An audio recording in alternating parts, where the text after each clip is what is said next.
Hi folks, so I've just done this for Patreon.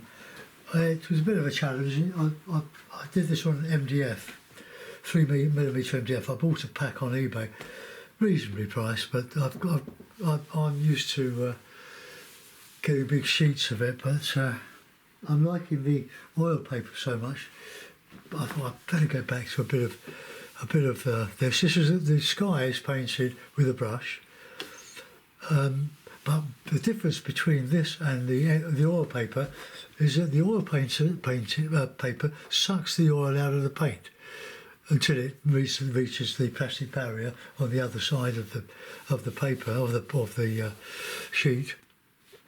So I painted this in quickly with a light blue and a bit of a warmer colour on the sky. But this was a real challenge doing this, separating all the trees, one in front of the other, to get some sort of contrast or counter change. I put the ubiquitous little pond in, but I hope you like it. It's I don't know what to say about it really, other than that was a real challenge. Well, for 45 minutes anyway, however long I spent on it. But well, you can't have a look at it because you have to pay, but it's a painting as far as I'm concerned. So I hope you like this one, folks. Off to have my dinner now. Bye bye.